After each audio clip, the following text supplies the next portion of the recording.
Hello രാജകുമാരീസ്. അപ്പേ നിങ്ങൾ വിചാരിക്കുന്നുണ്ടായിരിക്കും ഇന്നെന്താ രാജകുമാരികളെ വിളിച്ചുകൊണ്ട് തുടങ്ങുന്നത്, രാജകുമാരന്മാർക്ക് വീഡിയോ ഇല്ലേ എന്ന്. അല്ലെങ്കിൽ കുറച്ചുകൂടെ ഒന്ന് കോംപ്ലിക്കേറ്റഡ് ആയി ചിന്തിക്കുന്ന ചില ആളുകൾ വിചാരിക്കുന്നുണ്ടാവും, അതെന്താ ഇന്നത്തെ കാലത്ത് രാജകുമാരിമാരൊക്കെ ഉണ്ടാവും, ഇത്രയും ദുരന്തം പറിച്ച് എന്നൊക്കെ രാജകുമാരി എന്ന് വിളിക്കാൻ പറ്റുമെന്നല്ലേ. അപ്പേ ഇന്ന് ഞാനൊരു മൈൻഡ് സെറ്റിനെ കുറിച്ചിട്ടാണ് പറയാൻ പോകുന്നത്. അതായത് നമ്മൾ എന്ത് ചിന്തിക്കുന്നതോ അതായി നമ്മൾ തീരും എന്ന് പറഞ്ഞ് കേട്ടിട്ടില്ലേ. നമ്മൾ ഏറ്റവും സൈലൻ്റ് ആയിരിക്കും, നമ്മളെ ചുറ്റും ആരും ഇല്ലാത്ത നേരത്ത് നമ്മൾ എന്ത് ചിന്തിക്കുന്നോ അതാണ് നമ്മൾ എന്ന് പറയുന്നത് കേട്ടിട്ടില്ലേ. നമ്മൾ ഉള്ളിൻ്റെ ഉള്ളിൽ നമ്മൾ എന്താണ് എന്നത് ഭയങ്കര ഇമ്പോർട്ടൻ്റ് ആണ്. ആളുകളെ മുന്നിൽ ചിലപ്പോൾ നമ്മൾ ചിരിക്കുന്നുണ്ടായിരിക്കാം, അല്ലെങ്കിൽ ആളുകളെ മുന്നിൽ ഭയങ്കര പോസിറ്റീവായിട്ട് സംസാരിക്കുന്നൊക്കെ ഉണ്ടായിരിക്കാം. പക്ഷെ നമ്മൾ ഉള്ളിൻ്റെ ഉള്ളിൽ നമ്മളൊരു ദുരന്താണെങ്കിലോ അത് കാര്യമില്ലല്ലോ അല്ലേ. നമ്മൾ എന്ത് മൈൻഡ് സെറ്റ് വെക്കുന്നോ അതിനനുസരിച്ചായിരിക്കും നമ്മളെ ജീവിതത്തിലോട്ട് വരുന്ന എല്ലാ അനുഗ്രഹങ്ങളും ആൻഡ് എല്ലാ നെഗറ്റീവ് കാര്യങ്ങളും. ഞാൻ കുറച്ച് മുന്നേ വരെയൊക്കെ ഭയങ്കര ദുരന്തം പറച്ചിലായിരുന്നു കേട്ടോ. എനിക്കതില്ല, എന്നെ കൊള്ളൂല. ചില സമയത്ത് ഞാൻ പറഞ്ഞിട്ടുണ്ട് എൻ്റെ ശബ്ദം വരെ മോശമെന്ന് പറഞ്ഞിട്ടുണ്ട്. ഞാൻ സ്കിന്ന് ഡാർക്കാണ്, എൻ്റെ പ്രശ്നങ്ങൾ ഇതൊക്കെയായിരുന്നു കേട്ടോ. എൻ്റെ സ്കിന്ന് ഡാർക്കാണ്, എൻ്റെ വീട്ടിൽ ഞാനാണോ ഏറ്റവും കറുത്തത്, ആൻഡ് എന്താ പറയുക, എൻ്റെ വീട്ടിൽ ആർക്കും എൻ്റെ അടുത്ത് ഇഷ്ടമല്ലേ, അല്ലെങ്കിൽ എൻ്റെ ഫ്രണ്ട്സൊക്കെ എന്നോട് കാണിക്കുന്ന സ്നേഹം ശരിയാണോ, ഞാൻ അവരെ സ്നേഹിക്കുന്ന പോലെ എന്നെ ചുറ്റുമുള്ള ആരും സ്നേഹിക്കുന്നില്ല. ഇങ്ങനെ പല രീതിക്കുള്ള ദുരന്ത ചിന്തകളായിരുന്നു എനിക്കുണ്ടായിരുന്നത്. ഇപ്പോൾ ഞാൻ കുറച്ചുകൂടെയൊക്കെ മൈൻഡ് ഇങ്ങനെ സെറ്റാക്കി ഇരിക്കുക. ഇത് പറഞ്ഞാൽ നമുക്ക് പെട്ടെന്നൊരു ദിവസം കഴിയുന്ന കാര്യമൊന്നുമില്ല കേട്ടോ. നമ്മളിത് ഗ്രാജുവലി നമ്മൾ അഫർമേഷൻ കൊടുക്കാം, ആൻഡ് അല്ലെങ്കിൽ നമ്മൾ തന്നെ നമ്മളോട് സെൽഫ് ടോക്ക് നടത്തി നമ്മളുടെ മൈൻഡ് സെറ്റ് മാറ്റിയെടുക്കേണ്ടത് അത്യാവശ്യമാണ്. അപ്പോൾ നിങ്ങളുടെ മൈൻഡ് സെറ്റ് എങ്ങനെ മാറ്റണം എന്നൊന്നുമില്ല, എന്നാൽ ഏകദേശം മിനിമം ഏത് ലെവലിലെത്തണം എന്നതാണ് ഇന്ന് ഞാൻ പറയാൻ ഉദ്ദേശിക്കുന്നത് കേട്ടോ. അപ്പോൾ ഞാൻ നിങ്ങളെ തുടക്കത്തിൽ വിളിച്ചു അല്ലേ, രാജകുമാരികളെ എന്ന് വിളിച്ചു അല്ലേ. അപ്പോൾ ഈ ഒരു വീഡിയോ കഴിയുമ്പോഴേക്കും നിങ്ങൾ ആ രാജകുമാരി മൈൻഡ് സെറ്റിൽ എത്തുകയാണെങ്കിൽ ഞാൻ ആ വിളിച്ചത് കറക്റ്റായില്ലേ. അപ്പം നമുക്ക് എന്തുകൊണ്ട് രാജകുമാരികൾ എന്ന് വിളിച്ചത് എന്ന് നോക്കാം. അതായത് ഏത് രീതിക്ക് നമ്മൾ ചിന്തിക്കണം അതാണ് കേട്ടോ. അതായത് നിങ്ങൾ ഈ പഴയ കാലത്തുള്ള രാജകുമാരികളെ, യഥാർത്ഥത്തിലുള്ള ജീവിതത്തിലുള്ള ചരിത്രത്തിലുള്ള രാജകുമാരിമാരെ കാര്യമല്ല ഞാൻ പറയുന്നത്. അവർ ഒരുപാട് സ്ട്രഗിൾ ചെയ്തിട്ടുണ്ടായിരിക്കും, അല്ലെങ്കിൽ ഒരുപാട് പ്രശ്നങ്ങൾ ഉണ്ടായിരിക്കും അവരുടെ ജീവിതത്തിൽ, അക്രമങ്ങൾ ഉണ്ടായിരിക്കും, അല്ലെങ്കിൽ പല രീതിക്ക് സ്ട്രഗിൾ ചെയ്തൊക്കെ ആയിരിക്കും അവരുടെ ജീവിതം പോയിട്ടുണ്ടായിരിക്കുക. അതൊക്കെ അങ്ങോട്ട് മാറ്റി നിർത്തിയിട്ട് ആ രാജകുമാരികളൊന്നും അല്ലാതെ നമ്മൾ ഇമാജിനേഷനിൽ നമ്മൾ കഥകളിൽ കേട്ടിട്ടുള്ള നമ്മൾ ഫാരി ടെയിൽ അങ്ങനത്തൊക്കെ നമ്മളെ മനസ്സിലുള്ള ഒരു രാജകുമാരി ഉണ്ടായിരിക്കില്ലേ. അതായത് ചുറ്റുമുള്ള എല്ലാവരും കൺസേൺ കൊടുക്കുന്ന, എല്ലാവരും ശ്രദ്ധിക്കുന്ന, എല്ലാവരുടെയും സ്നേഹവും കെയറിങ്ങും ഒക്കെ കിട്ടുന്ന അങ്ങനത്തെ രാജകുമാരി. ആൻഡ് രാജകുമാരിൻ്റെ ജീവിതത്തിലും ആ ഒരു രാജകുമാരിക്ക് ഭയങ്കര വാല്യൂ ഉണ്ടായിരിക്കും അല്ലേ. രാജകുമാരിയുടെ സ്കിൻ കെയർ നോക്കാൻ ആളുകൾ ഉണ്ടായിരിക്കും, രാജകുമാരി ആഗ്രഹിക്കുന്ന എന്താഗ്രഹിച്ചാലും നടത്തി കൊടുക്കാൻ ആളുകൾ ഉണ്ടായിരിക്കും, രാജകുമാരി പറയുന്നത് കേൾക്കാൻ ആളുകൾ ഉണ്ടായിരിക്കും, രാജകുമാരിയുടെ കൂടെ കളിക്കാനൊക്കെ തോയിമാരുണ്ടായിരിക്കും. ഇങ്ങനെ പല രീതിക്കുള്ള നമ്മൾ കണ്ടിട്ടുള്ള രാജാവിൻ്റെയും രാജ്ഞിയുടെയൊക്കെ സ്നേഹം കിട്ടുന്ന രാജകുമാരി ഇതൊക്കെ നമ്മൾ കണ്ടിട്ടുണ്ടായിരിക്കും അല്ലേ. രാജകുമാരിയെ കല്യാണം കഴിക്കാൻ വേണ്ടി മറ്റേ സ്വയംവര പരിപാടികൾ അങ്ങനെയൊക്കെ ഒരുപാട് ഓപ്ഷൻസ് ഉള്ള രാജകുമാരികൾ, ജീവിതത്തിൽ ഒരുപാട് സൗകര്യമുള്ള രാജകുമാരിമാർ. ആ ഒരു രീതിയിലോട്ട് നിങ്ങളെ മൈൻഡ് സെറ്റ് ചെയ്യുകയാണെങ്കിൽ നിങ്ങളെ ലൈഫ് ഒന്ന് ശ്രദ്ധിച്ച് നോക്കിക്കേ. ഇങ്ങനെ ആയിരിക്കും അല്ലേ. നമ്മളെ സ്നേഹിക്കാൻ ചുറ്റും ഒരുപാട് ആളുകൾ ഉണ്ടാവുക, ആൻഡ് നമുക്ക് ഇഷ്ടപ്പെട്ട കാര്യങ്ങൾ ചെയ്യാൻ പറ്റുക, നമ്മൾ പറയുന്നതൊക്കെ നടത്തി തരാൻ ആളുകൾ ഉണ്ടായിരിക്കാം. ഈ ഒരു മൈൻഡ് സെറ്റിലാണെങ്കിൽ നമ്മളെ ജീവിതം ആ ഒരു രീതിയിലോട്ട് മാറും അല്ലേ. നമ്മൾ എന്ത് മൈൻഡ് സെറ്റ് കൊടുക്കുന്നോ അതിനനുസരിച്ചായിരിക്കും നമ്മളെ ജീവിതം. ഞാൻ നേരത്തെ പറഞ്ഞിട്ടില്ലേ. അപ്പം നിങ്ങൾ വിചാരിക്കും ഇതൊക്കെ പോസിബിളാണോ എന്ന്. പോസിബിളാണ് ഗൈസ്. നമ്മളെ കുറിച്ചിട്ട് ദിനം ചിന്തിക്കുന്ന കാര്യങ്ങൾ, നമ്മൾ ഈ ലോ ഓഫ് അട്രാക്ഷനൊക്കെ പറയാറുണ്ടല്ലേ. ഏകദേശം വീഡിയോയിലൊക്കെ ഞാൻ ഈ ലോ ഓഫ് അട്രാക്ഷനെയും അല്ലെങ്കിൽ മാനിഫെസ്റ്റേഷനെ കുറിച്ചിട്ടൊക്കെ നിങ്ങൾക്ക് പറഞ്ഞു തരാറുണ്ട്. അതുപോലെ തന്നെയാണ് നിങ്ങളുടെ ലൈഫ് എങ്ങനെയാവണമെന്ന് നിങ്ങൾ ചിന്തിക്കുന്ന പോലെ ആയിരിക്കും നിങ്ങളുടെ ജീവിതം. അപ്പോൾ നിങ്ങൾ വിചാരിക്കും എനിക്കിപ്പോൾ EMI ഉണ്ട്, ലോണുകളുണ്ട്, മറ്റ് പ്രശ്നങ്ങളുണ്ട്, ജോലിയില്ല, ഇങ്ങനെ പല രീതിക്ക് നിങ്ങളുടെ ജീവിതത്തിൽ എല്ലാ ദുരന്തങ്ങളും ഇപ്പം നിങ്ങൾ ചിന്തിക്കുന്നുണ്ടായിരിക്കും. എങ്ങനെയാണ് ഈ ഒരു സിറ്റുവേഷനിൽ ഞാൻ എൻ്റെ രാജകുമാരിയായിട്ട് കാണാം. നിങ്ങളൊരു 10 വർഷം മുന്നോട്ടെടുക്കാം. ആൻഡ് 10 വർഷം മുന്നോട്ടെടുക്കുമ്പോൾ ഇപ്പോൾ കല്യാണം കഴിഞ്ഞവരൊക്കെയാണ് പ്രത്യേകിച്ചൊന്ന് ശ്രദ്ധിക്കണം കേട്ടോ, സൂക്ഷ്മമായി ശ്രദ്ധിക്കണം. അതായത് നിങ്ങൾ അന്ന് സ്വപ്നം കണ്ടിരുന്ന നിങ്ങളൊന്ന് ഫോക്കസ് ചെയ്തിരുന്ന എന്തെങ്കിലും ഒരു മൈന്യൂട്ട് കാര്യം. ഇപ്പോൾ ചില ആളുകളാണെങ്കിൽ ചില ആളുകൾക്ക് ചില പെൺകുട്ടികൾക്ക് ഭയങ്കര ഇഷ്ടമായിരിക്കും കാറിലൊക്കെ ഇങ്ങനെ പോകുന്നതും അങ്ങനത്തെ ഒക്കെ കേട്ടോ. അങ്ങനെ ചില ചില സംഭവങ്ങൾ അവരവരുടെ മൈൻഡിൻ്റെ ഉള്ളിൽ ഇങ്ങനെ എപ്പോഴെങ്കിലും ഒന്ന് ആഗ്രഹിച്ചിട്ടുണ്ടായിരിക്കും. ആ സാധനങ്ങൾ അവരുടെ ജീവിതത്തിൽ ഉണ്ടായിരിക്കും.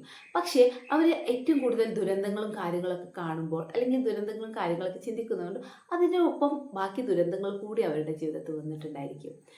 ഇപ്പോൾ എൻ്റെ ഒരു ഫ്രണ്ട് പറയുമായിരുന്നു കേട്ടോ, അവള് എന്താ പറയുക, നല്ല എ സി ഒക്കെ ഉള്ള നല്ലൊരു ബെഡ്റൂം ആൻഡ് നല്ലൊരു കാറ്, ഇങ്ങനത്തെ പല സാധനങ്ങളും ഇങ്ങനെ കല്യാണം എന്ന് പറയുമ്പോൾ ഓക്കെ സ്വന്തമായിട്ടൊരു റൂം അങ്ങനെയൊക്കെ ഇമാജിൻ ചെയ്തിരുന്നു. കാരണം അവളെ വീട്ടിൽ ഒരുപാട് മക്കളുണ്ടായിരുന്നു.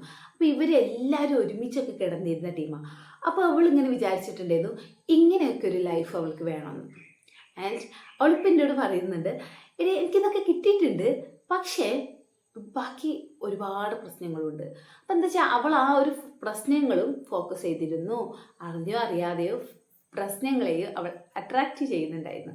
അപ്പം അതൊക്കെ മാറ്റിയിട്ട് നമ്മൾ കഴിയുന്നതും എത്രത്തോളം പോസിറ്റീവായിരിക്കാൻ പറ്റുമോ അത്രത്തോളം പോസിറ്റീവായിരിക്കുക, എത്രത്തോളം ഹാപ്പി ആയിരിക്കാൻ പറ്റുമോ അത്രത്തോളം ഹാപ്പി ആയിരിക്കുക. അപ്പം നിങ്ങൾ പറയും ഹാപ്പി ആയിരുന്നാൽ നിങ്ങൾക്ക് ഹാപ്പിനെസ് കിട്ടുമോ, അല്ലെങ്കിൽ നല്ല നല്ല കാര്യങ്ങൾ നിങ്ങളെ ജീവിതത്തിലോട്ട് അട്രാക്റ്റ് ചെയ്യും ഗൈസ്. ഇപ്പോൾ നിങ്ങളിപ്പോൾ ഒരു ഫംഗ്ഷന് പോയിരിക്കുക, ഒരാളിങ്ങനെ വിഷമിച്ചിരിക്കുമ്പോൾ അയാളടുത്ത് നമ്മൾ 1-2 തവണയൊക്കെ ചോദിക്കില്ലേ എന്താ വിഷമം എന്നൊക്കെ അല്ലേ. പിന്നെ എപ്പോഴും അയാൾ വിഷമിച്ചിരിക്കുമ്പോൾ അവരെപ്പോഴും എങ്ങനെയാണെന്നുള്ള ഒരു മൈൻഡ് സെറ്റ് പോകും. നമ്മൾ അവരുടെ അടുത്ത് സംസാരിക്കുമ്പോൾ നമുക്കൊരു നെഗറ്റീവ് എനർജിയാണ് കിട്ടുന്നതെങ്കിൽ എപ്പോഴും അവരുടെ അടുത്ത് നിന്ന് നെഗറ്റീവ് എനർജി കിട്ടുമ്പോൾ പിന്നെ നമ്മൾ സംസാരിക്കാൻ പോകും. എന്ത് പറഞ്ഞാലും ദുരന്തം പറയുന്ന അല്ലെങ്കിൽ എന്ത് പറഞ്ഞാലും വിഷമിച്ചിരിക്കുന്ന ആളാണെന്ന് പറഞ്ഞിട്ട് നമ്മൾ കുറച്ചുകൂടെ വൈബുള്ള അല്ലേ ഒരു പരിപാടിക്കൊക്കെ വരുമ്പോൾ ഒരു ഓളുണ്ടാക്കുന്ന അങ്ങനത്തെ ആളുകളിലോട്ട് നമ്മൾ ഫോക്കസ് പോലെ അങ്ങനത്തെ ആളുകളോട് നമ്മൾ സംസാരിക്കും. കാരണം അങ്ങനത്തെ ആളുകളോട് സംസാരിക്കുമ്പോൾ എന്തുണ്ട്, നമുക്ക് സമാധാനമുണ്ട്, നമുക്ക് സന്തോഷം കിട്ടുന്നുണ്ട്.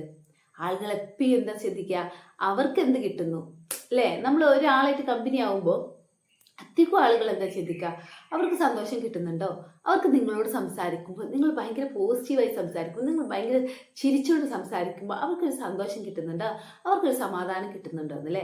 എപ്പോഴും കാണുമ്പോൾ ജീവിതത്തിലെ പ്രാരാബ്ദങ്ങളും ജീവിതത്തിലെ ദുരന്തങ്ങളും ജീവിതത്തിലെ സങ്കടങ്ങളും മാത്രം പറയുകയാണെങ്കിൽ ആരെങ്കിലും നിങ്ങളിലോട്ട് അട്രാക്റ്റ് ആവുമോ, അല്ലെങ്കിൽ ആരെങ്കിലും നിങ്ങളുടെ അടുത്ത് സംസാരിക്കുമോ. ജീവിതത്തിൽ ഒരുപാട് പ്രശ്നമുള്ളവരെ അറിയാതെ പറഞ്ഞു പോകുന്നൊക്കെ ഉണ്ടായിരിക്കും, മനസ്സിനൊരു സമാധാനം കിട്ടാനൊക്കെ വേണ്ടിയിട്ട്. പക്ഷെ നമ്മളെപ്പോഴും എല്ലാ ആംഗിളിലും നമുക്ക് ഏറ്റവും കംഫർട്ടായിട്ടല്ല എല്ലാ ആംഗിളിലും ഇങ്ങനെ ദുരന്തം പറഞ്ഞാൽ പണ്ടുള്ള ഉമ്മമാരൊക്കെ പറയില്ലേ, അതായത് ദാരിദ്ര്യം പറയരുത് ദാരിദ്ര്യം വരുന്നല്ലേ.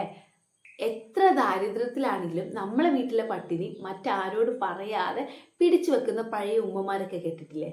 അതുപോലെ ആയിരിക്കണം നമ്മളെപ്പോഴും നമ്മൾ ഓക്കെയാണ് എന്നുള്ളത് കൊടുക്കുമ്പോൾ ഓട്ടോമാറ്റിക്കലി ഓക്കെ ആയുള്ള കാര്യങ്ങൾ നമ്മളിലോട്ട് വരും. ഇത് ഈ ഒരുപാട് കടും കാര്യങ്ങളൊക്കെ ഉള്ളവർക്ക് റിലേറ്റ് ചെയ്യുന്ന ഒരു കാര്യം പറഞ്ഞുതരാം. നിങ്ങളുടെ അടുത്ത് പൈസ ഉണ്ടാകുമ്പോൾ നിങ്ങൾ പൈസ തന്ന് സഹായിക്കാൻ നിങ്ങളെ ചുറ്റിലും ഒരുപാട് ആളുകളുണ്ട്. പക്ഷെ എപ്പോഴെങ്കിലും നിങ്ങൾക്ക് എന്തെങ്കിലും ഒരു ട്രാജഡി വരുമ്പോൾ നിങ്ങൾക്ക് സഹായിക്കാൻ ആളില്ലാതാവും. കാരണം എന്താ വെച്ചാൽ നിങ്ങളുടെ അടുത്ത് തിരിച്ചു കിട്ടുമോ എന്നുള്ളൊരു പേടി ആൻഡ് ബന്ധങ്ങൾ വിട്ടുപോകുമോ എന്നുള്ള പേടി. ഇങ്ങനെ പല രീതിക്കുള്ള പ്രശ്നം കൊണ്ട് നിങ്ങൾക്ക് സഹായം കിട്ടുന്നത് കുറയും. അന്നേരം നിങ്ങൾ ഭയങ്കര കോൺഫിഡൻ്റ് ആണ് ആൻഡ് നിങ്ങൾക്ക് ഇത് സോൾവ് ചെയ്യാൻ പറ്റുന്ന തോട്ട് ഉണ്ടെങ്കിൽ നിങ്ങൾക്ക് അത് അടുത്ത ആളിലോട്ട് കൊടുക്കാൻ പറ്റുകയാണെങ്കിൽ നിങ്ങളെ സഹായിക്കാനും ഒക്കെ ഒരുപാട് ആളുകൾ നിങ്ങളുടെ ചുറ്റിൽ ഇങ്ങനെ പ്രത്യക്ഷമായിട്ട് ഇങ്ങനെ വരുന്നത് കാണാം. അപ്പോൾ ഒരുപാട് പ്രശ്നങ്ങളില്ല, ജോലിയൊന്നും ഇല്ലാത്ത ഒരുപാട് ആളുകളുണ്ടായിരിക്കില്ലേ ജീവിതത്തിൽ. അവരുടെ അടുത്ത് എനിക്ക് പറയാനുള്ളത്, നിങ്ങൾ ഓക്കെയാണ് എന്നുള്ള ആ ഒരു പോസിറ്റീവ് സാധനം നിങ്ങൾ പുറത്തോട്ട് വിടുമ്പോൾ ഒരു പരിധിവരെ നിങ്ങൾക്ക് തിരിച്ചു കിട്ടുന്ന ആ ഒരു സംഭവമായിരിക്കും. നിങ്ങൾ എപ്പോൾ ഇങ്ങനെ ദാരിദ്ര്യം പറയുക, എപ്പോൾ ഇങ്ങനെ ദുരന്തം പറയുക, നിങ്ങൾ പോരായ്മകൾ പറയാന്നുണ്ടാകുമ്പോൾ ചിലപ്പോൾ നിങ്ങൾ പോരായ്മകൾ നിങ്ങൾക്ക് മാത്രം അറിയുന്നതായിരിക്കും അല്ലേ. നമുക്കെല്ലാവർക്കും നമ്മൾ പോസിറ്റീവും അതുപോലെ നമ്മൾ നെഗറ്റീവ് സൈഡും അറിയാം. നമ്മളായിട്ട് പോയിട്ട് നമ്മളെ നെഗറ്റീവ് ഞാൻ ഇങ്ങനെയാണ് ഞാനൊരു ദുരന്തമാണ് എന്ന് പറഞ്ഞിട്ട് ബാക്കിയുള്ളവരുടെ മുന്നിൽ ഇങ്ങനെ തുറന്ന് കാണിക്കേണ്ട ആവശ്യമില്ല. ആൻഡ് അവർ നമ്മളെക്കുറിച്ച് പോസിറ്റീവ് ചിന്തിക്കുക, നമ്മൾ നമ്മളെക്കുറിച്ച് പോസിറ്റീവ് ചിന്തിക്കുക. അപ്പോൾ പോസിറ്റീവ് മാത്രം സ്പ്രെഡ് ചെയ്യുക. അപ്പോൾ നിങ്ങൾ ഓട്ടോമാറ്റിക്കലി ഒരു പോസിറ്റീവ് പേഴ്സൺ ആയിട്ട് മാറുന്നത് കാണാൻ പറ്റും. ഞാൻ ഈ പറയുന്നത് നിങ്ങൾ മനസ്സുകൊണ്ട് കേൾക്കണം കേട്ടോ, അല്ലാതെ വെറുതെ ചെവിയോണ്ട് കേട്ടിട്ട് അപ്പോൾ അതിൻ്റെ നെഗറ്റീവ് മാത്രം സംസാരിക്കുന്ന ആളുകളുണ്ടായിരിക്കും. അവരോട് എനിക്കൊന്നും പറയാനില്ല. അതായത് ഇപ്പോൾ ആരെന്ത് പറഞ്ഞാലും പിന്നെ അറിഞ്ഞിട്ട് കുറ്റം പറയുന്ന ആളുകളുണ്ടായിരിക്കും, അല്ലെങ്കിൽ നെഗറ്റീവ് കമൻ്റ് ഇടുന്നവരുണ്ടായിരിക്കും. അവരോടൊക്കെ എനിക്ക് പറയാനുള്ളത്, നിങ്ങൾ അങ്ങനെയാണ്, നിങ്ങൾ ഫുൾ ഓഫ് നെഗറ്റീവ് ആണെങ്കിൽ പിന്നെ എനിക്കൊന്നും പറയാനില്ല. നിങ്ങൾ മാക്സിമം പോസിറ്റീവായിരിക്കാൻ ശ്രമിച്ചാൽ അത് നിങ്ങൾക്ക് പോസിറ്റീവായിട്ട് തന്നെ വരും. അപ്പോൾ എല്ലാവർക്കും പോസിറ്റീവായിരിക്കാൻ പറ്റട്ടെ. എല്ലാ രാജകുമാരിമാർക്കും രാജകുമാരിമാരായിരിക്കട്ടെ. എങ്ങനെ രാജകുമാരികളാവണം? നിങ്ങളുടെ ജീവിതത്തിലെ ഫസ്റ്റ് പ്രയോറിറ്റി നിങ്ങൾക്കായിരിക്കണം. ആൻഡ് നിങ്ങൾക്ക് ചൂസ് ചെയ്യാൻ പറ്റിയിരിക്കണം. നിങ്ങൾ ചൂസ് ചെയ്യുന്നതായിരിക്കണം നിങ്ങളെ ജീവിതം. ആൻഡ് നിങ്ങൾ ആഗ്രഹിക്കുന്നതായിരിക്കണം നിങ്ങളെ ജീവിതം. ചില സിറ്റുവേഷനിലൊക്കെ നിങ്ങൾക്ക് എന്താ പറയുക, സാഹചര്യം കൊണ്ട് പല സാധനങ്ങളും പിക്ക് ചെയ്യേണ്ടി വരും. ഒക്കെ നോർമലാണ്. പക്ഷേ നിങ്ങൾ അതിനെ പോസിറ്റീവായി ചിന്തിച്ച് പിന്നീട് ഒരു അവസരം വരുമ്പോൾ നോക്കിക്കൊണ്ടു നിങ്ങൾക്ക് റൈറ്റായിട്ട് നിങ്ങൾ ആഗ്രഹിച്ച സാധനം തന്നെ നിങ്ങൾക്ക് ചൂസ് ചെയ്യാൻ പറ്റും. ഇങ്ങനെ എല്ലാവർക്കും ഇഷ്ടപ്പെട്ട, എല്ലാവരും സ്വപ്നം കാണുന്ന ആ ഒരു ജീവിതത്തിൽ എത്താൻ പറ്റട്ടെ എന്ന് ആഗ്രഹിച്ചുകൊണ്ട് പ്രാർത്ഥിച്ചുകൊണ്ട് ഞാൻ നിർത്തുന്നു. Thank you for watching this video and please subscribe and support me.